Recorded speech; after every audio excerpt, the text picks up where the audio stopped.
Aquí caben distintas visiones del mundo. Confrontamos ideas y nos encanta el debate. Son nuestros estelares los protagonistas de los siguientes minutos, en Buena Costumbre.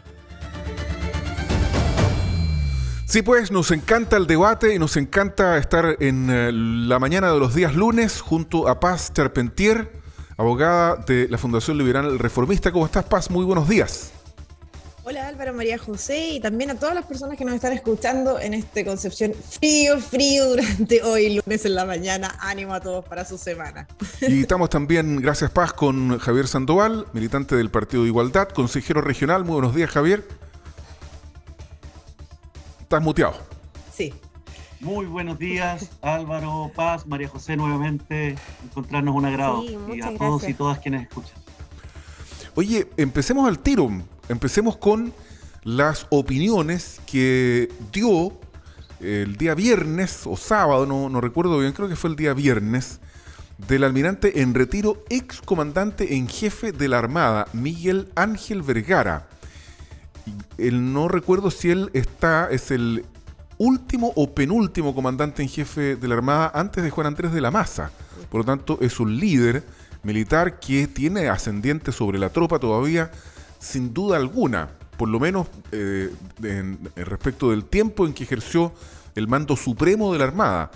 ¿Qué fue lo que dijo ante una audiencia que estaba compuesta por el actual comandante en jefe, Juan Andrés de la Maza, y por otros integrantes del alto mando de la Armada? Dijo, entre otras cosas, el clima de inseguridad que vive Chile y la creciente pérdida de valores patrios. Los marinos debemos estar preparados para saltar al abordaje, dejando atrás nuestro espacio de confort, al igual como lo hicieron otros que nos precedieron, claro, dijo el almirante en retiro Miguel Ángel Vergara. Lo que me parece más grave de lo que ha señalado, dice: la patria no puede estar amenazada solo por fuerzas externas, sino también, y quizás más graves, desde su interior y de manera solapada. Esas fueron parte de sus declaraciones que tuvieron alto revuelo y donde el comandante de la Maza también le ha pedido disculpas tras estos hechos al presidente Boric tras este discurso del almirante en retiro en Vergara. ¿Cuánto o qué tan correcta ponderan esta disculpa también del comandante de la Maza? ¿Está bien lo que hizo el comandante de la Maza al disculparse con el presidente de la República? Podría no haberlo hecho. Yo agregaría otro elemento más a la reflexión. Entregamos al tiro la palabra. Vamos a partir con Javier Sandoval. ¿Representa esta opinión de Miguel Ángel Vergara a un sector de la sociedad chilena? Javier Sandoval.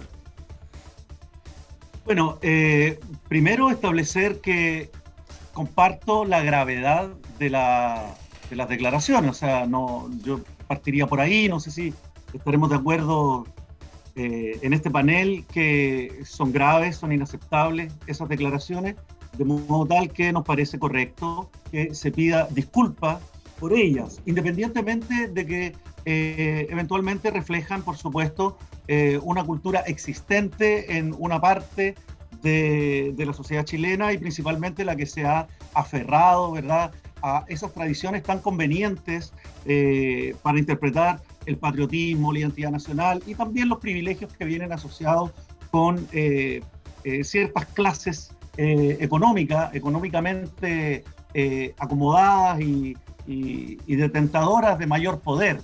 Y esto es una situación que lamentablemente se impone al resto de la sociedad como si fuera la identidad de la patria toda, como si hubiera valores que defender en el temor de los cambios que se están produciendo en la sociedad chilena y frente a los cuales se generan estas amenazas cada cierto tiempo. Recordemos el boinazo, recién después de entregado el poder de la dictadura a los gobiernos civiles, y de ahí cada cierto tiempo, cada vez que hay algún amago de justicia o de equiparar la cancha y de juzgar las violaciones a los derechos humanos, por ejemplo. Hay un acostumbramiento, un mal acostumbramiento que ha sido permitido por los gobiernos democráticos a la impunidad. Y cuando de repente se cuestiona, en este caso, un hecho que ha quedado impune, como es el asesinato de un joven poblador, pobre, habitante de una población periférica en la comuna de Talcahuano, como lo es Manuel Rebolledo, y todo lo que está asociado con ese caso, inmediatamente se siente que se está tocando a la familia militar, que se está tocando esa impunidad que principalmente beneficia y ampara a las élites militares, al alto mando, que son quienes están acostumbrados a ser un verdadero Estado dentro del otro y a no seguir órdenes de los gobiernos civiles, cosa que han hecho a lo largo de 3 décadas ya. Y es uno de los tantos desafíos que tenemos que cambiar en este nuevo Chile que nace. Creo que es importante la disculpa, creo que es grave las declaraciones y creo que también es muy grave la situación de fondo que hay con respecto a estos nombramientos. Claro, y ahí hay dos temas interesantes que se vinculan, ¿verdad? Que es el asesinato de Manuel Rebolledo, sí. La decisión del presidente Boric de destituir, no se llama destituir. Remover, ¿verdad? Al almirante Parga. Con esto, porque ahí Javier Sandoval, consejero, toca un tema importante, es decir, una decisión que se basa más que nada en el resguardo de los derechos humanos no tiene por qué soslayar a las fuerzas militares, ¿verdad? Ahí como que se entremezclan ambos temas, ¿o no, Paz Charpentier? ¿En qué sentido, estimada María José? ¿En qué se traslapa? No entendí tu pregunta en relación al tema de los derechos humanos. Que si se vinculan ambos temas, estas palabras o discurso del exalmirante podrían haberse visto motivadas por situaciones políticas como la que pasó con el presidente Gabriel Boric al remover al almirante Parga, ¿verdad? Entonces podría, y esa es la relación que hace Javier, ¿verdad? Es decir, el discurso o este hito político hace que las Fuerzas Armadas se sientan, ¿verdad?, disminuidas o se sientan atacadas, cuando en verdad el respeto a los derechos humanos no tiene por qué tener o soslayar los valores patrios o hacer un diagnóstico de ese tema. No sé si me logro explicar. Sí, creo interpretar lo que dices, y yo en eso yo estoy en absoluto desacuerdo con la remoción del contraalmirante Parga, precisamente porque lo que hizo el contraalmirante fue defender un principio que, como tú bien dices, es un derecho humano, y que es la presunción de inocencia de una persona que está acusada de cometer un delito. Y creo que eso es propio no solo de cualquier posición de liderazgo, sino también de la relación de mando que existe dentro de nuestras Fuerzas Armadas. Yo creo que, a la luz de los contextos y de las últimas noticias, también en Chile es relevante poner y visibilizar y hacer notar que la presunción de inocencia respecto de hechos que se le imputan a las personas es importante, y yo creo que eso fue lo que defendió en su momento el contraalmirante Parga, y sin perjuicio que posteriormente... O sea, dijo, estamos seguros de que es inocente, más que asegurar la presunción de inocencia. No, él dijo que, recuerdo perfecto sus palabras, y lo que afirmaba era que existía un procedimiento en curso, que él debía respetarse la presunción de inocencia de las personas que estaban a su cargo, y que él iba a apoyar todas las investigaciones que fueran necesarias para que este hecho se esclareciera finalmente. Ahora, a mí me parece que en ese contexto no me parece adecuada la posición, en este caso del gobierno, porque precisamente en el contexto de la promoción de este estado de excepción intermedio, que tenía por objetivo y que tiene por objetivo resguardar la seguridad y el orden público en parte importante de nuestro país, y que es relevante que se haga, creo que primero promueve una inseguridad en torno a quienes están hoy resguardando el orden público en el ejercicio de este estado de excepción intermedio en parte importante de nuestro país, y que tanto se requiere. Porque yo me pregunto, primero que todo, contradiciendo incluso los dichos de la ministra Siche, ¿verdad? ¿Usted cree, señor, en su casa, como lo cree, dicho sea de paso, el gobierno, que de alguna manera los carabineros o los militares o los marinos salen a hacer su trabajo en la mañana pensando en matar a un comunero, por ejemplo? Entonces yo me pregunto, ¿qué hará ese marino o ese militar o ese carabinero en la Araucanía cuando se enfrenta a un grupo terrorista, a la luz de que en el contexto nacional en que nos encontramos aparentemente no se cuenta ni con el respaldo del gobierno respecto de sus actuaciones, ni tampoco entonces, y además se introduce este elemento en donde es un incentivo para que los altos mandos de las Fuerzas Armadas, de la Marina, digamos, de los militares y de los carabineros al final del día no defiendan la presunción de inocencia de aquellas personas que están ejecutando una orden, que es mantener el estado de excepción, que es mantener el orden y la seguridad y, por supuesto, la seguridad de las personas que viven en ese lugar. Entonces yo creo que se incorporan elementos de incertidumbre para quienes tienen que desempeñar un trabajo que muchas veces es agraz, como es el que tienen que desempeñar nuestras Fuerzas Armadas en un lugar que tanto se requiere, Álvaro. Sí, Paz, ¿y crees tú que esta reflexión tuya, entre paréntesis, el almirante, ¿cómo se llama? Parga dijo, estamos seguros de su inocencia? Esa fue una frase textual que citó María José y yo la comparto, pero ¿tú crees que toda esta reflexión que tú hiciste justifica este llamado que, de acuerdo al abogado Rendón, constituye el delito de sedición de parte de un ex comandante en jefe de la Armada? Porque saltar al abordaje es una expresión intimidante. O sea, ¿quiénes son los que tendrán que ser abordados? ¿Ah?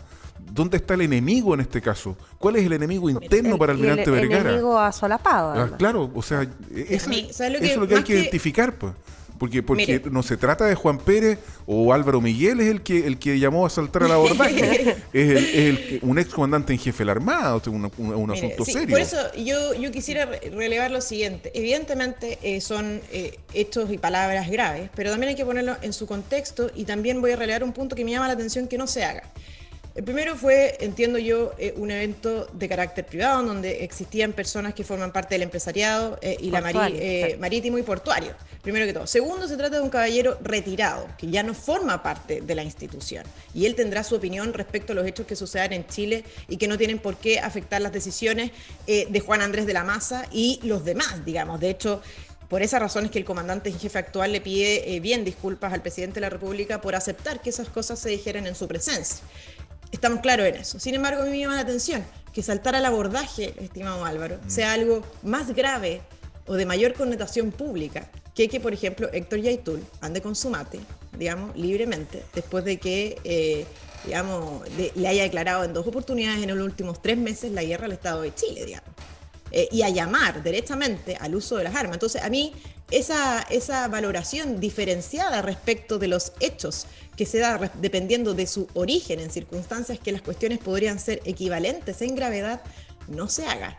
Y estemos hablando, digamos, de saltar al abordaje y, sin embargo, no pongamos en el mismo nivel, digamos, los hechos de Héctor Yaitul, por ejemplo, que son declaratorias de guerra derechamente de una persona que, por lo demás, lidera un grupo que en innumerables oportunidades se ha responsabilizado más bien, de innumerables ataques. Es la CAM.